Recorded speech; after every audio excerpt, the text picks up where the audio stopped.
You know, when you're busy building a future, you're not busy worried about one. Get it?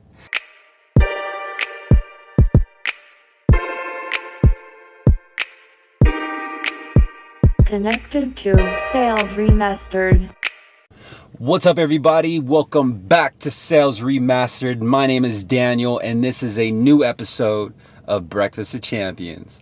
These morning episodes, I hope that I'm the first to be inside your ear, or at least inside your head, when it comes to motivation, when it comes to real practical, tactical, deep dive understanding of what we view as the grind every single day.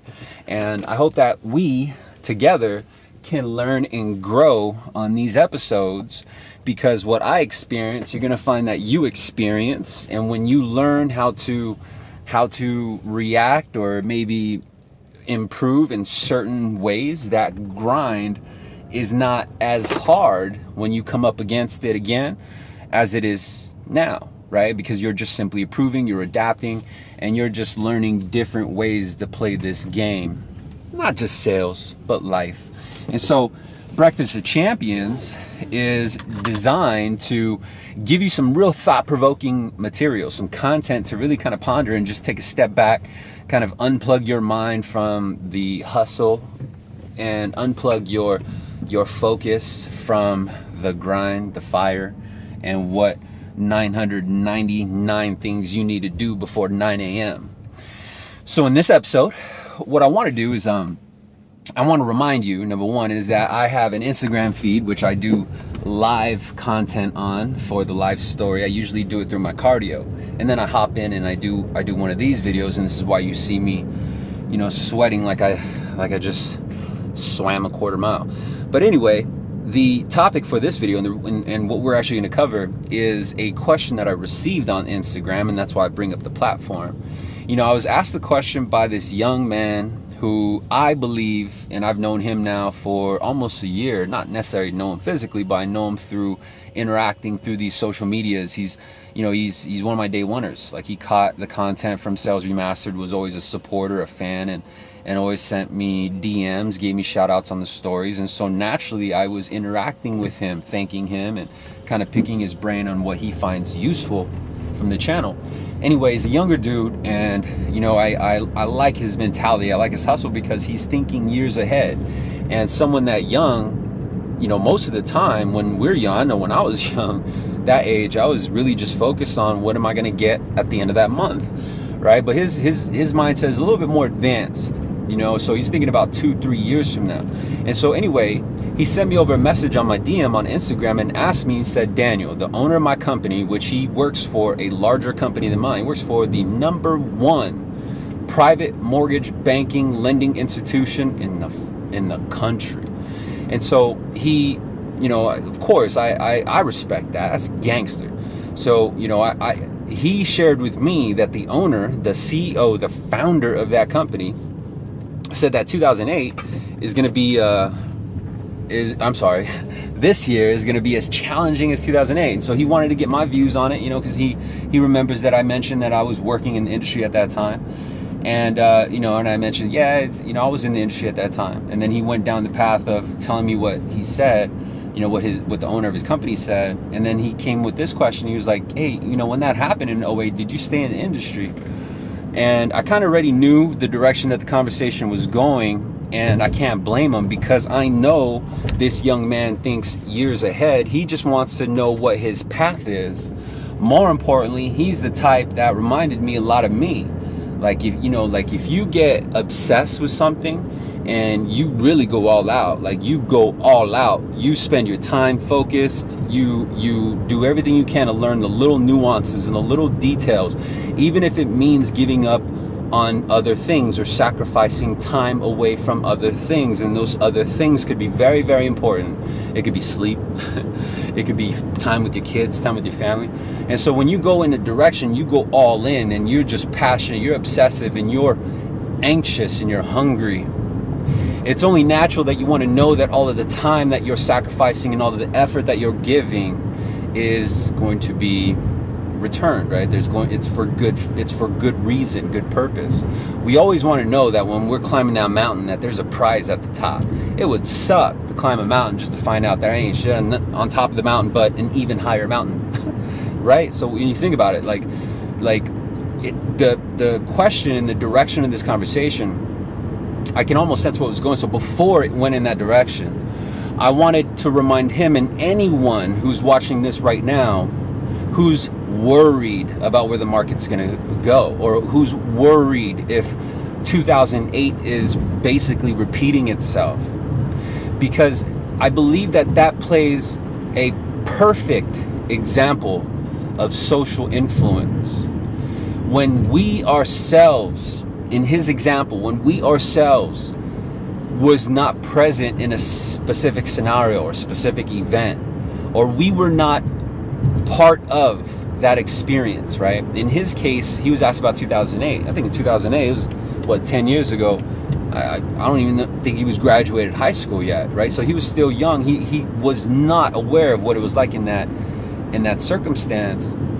And so this is where the knowledge of others and the knowledge of those around you are going to affect the way you perceive a similar situation. And so in his example, because he received word from what in his eyes, or what he perceives as a mentor, which is the owner of his company, and he can also be influenced by those who are in his circle, like his family or his friends, or even the people within his aisle, right? His cubicle buddy, the person in the next cubicle.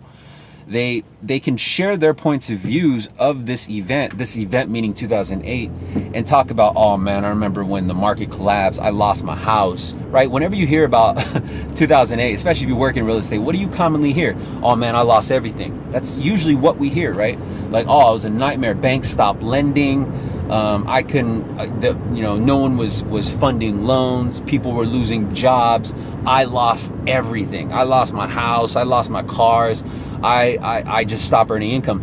And typically that's what happens when you ask about the experience in 2008 when the real estate market collapsed. Think about it. I really want you to think about it.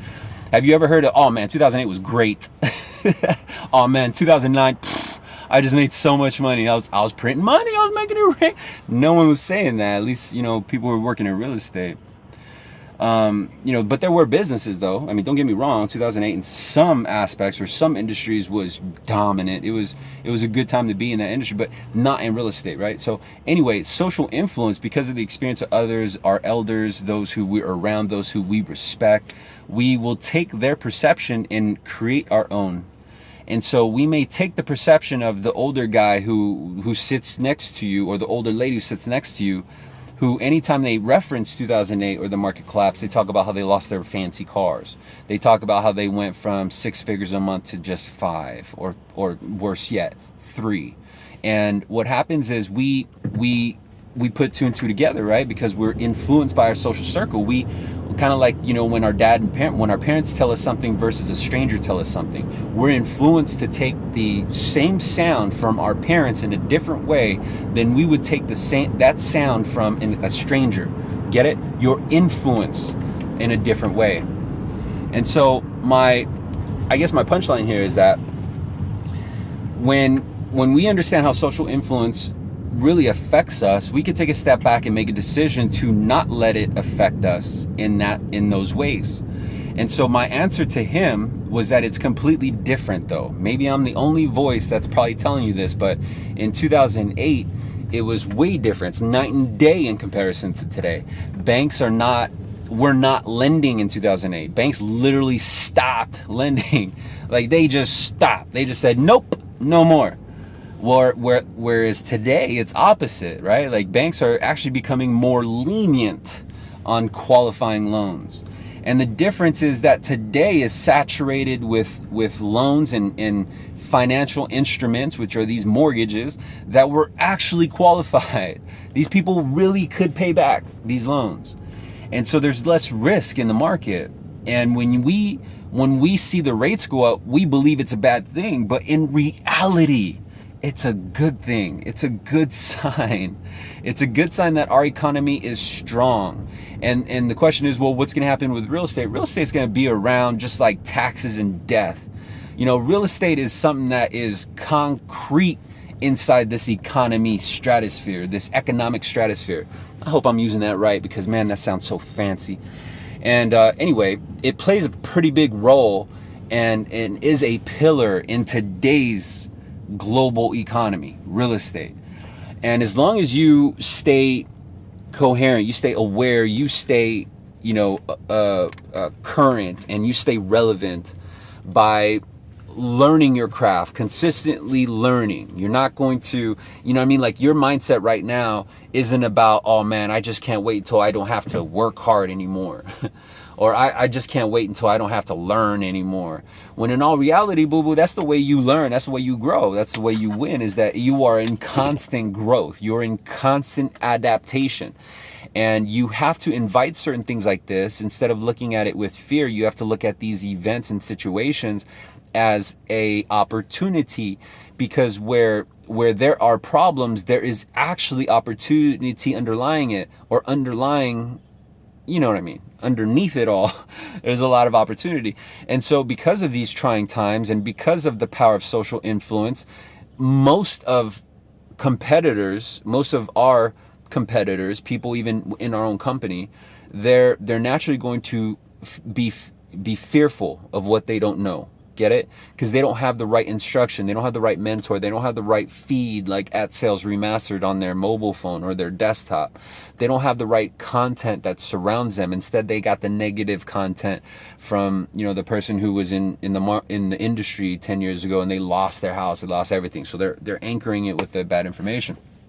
So without emotional intelligence, without the proper EQ, they're not going to be able to see things for what they really are. And so while most of our competitors and while most of society will believe that there's something bad happening here and kind of, have that fight or flight mentality where a lot of them are not going to fight. They're going to fly. They're going to fly away, and they're going to weed themselves out. The industry is going to push them out. They're going to end up working with their uncle at his uncle's insurance company or something like that.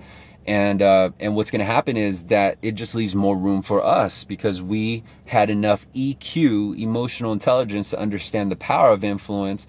And we understood that regardless if we are worried about tomorrow, next year, 3 years, 10 years from now, regardless if we're worried about what happened 1 year, 2 years, 3 years ago, or 10 years ago, you see, the problem is that it's not in the past or the future. It's actually in right now. And so today is an opportunity where you can write your tomorrow. And so there's a saying where it's saying, hey, I'm not worried about the future because I create it. And I put a spin to it and said, well, you don't really have to, you don't have to worry is the basic message is because, when you're busy building a future, you're not busy worried about one. Get it? So I hope this message helps you, and I hope it rings a bell, and I hope it gives you some real thought-provoking content to go into the day with that upper hand. Almost like you're Neo. You ever watch that Matrix where he figured out everything was just rigged? Everything was just a software program. Everything was just a system. And then he walked up in there and was like, dude, I see everything for what it is. Everything was just digits. Man, when I was a kid, bro, I thought that was the coolest thing. Anyway, it's kind of like that. Like you're enlightened and you see things from a different point of view. And speaking of which, there's this crazy audiobook. It's called The 22 Immutable Laws of Marketing. And it's written by marketing legends. And regardless if you like marketing or not, regardless if you like sales or not, it actually has a lot to do with social influence. It has a lot to do with how society prefers brands and how they prefer, Coke versus Pepsi, or why they say Kleenex versus tissue. It's the positioning and kind of just the way that businesses marketed themselves to become the conglomerates that they are today. Some real interesting stuff. So go check out that audiobook or that book, and definitely continue to feed your mind by staying plugged in at Sales Remastered. share this video link. It's the symbol below this video that says share, and it has like this arrow that's pointing out and popping out the page. Share it with someone who you believe needs to see this, someone who needs that breath of fresh air, because you don't want them to live in fear anymore. You don't want them to be in constant anxiety where all they do is talk about it, and all they do is bring it home, and all they do is can't sleep, and all they do is worry, and all they do is mope around, you know. Because I hope it helps them like it's helped you, and I'll see you in the next video. Bye.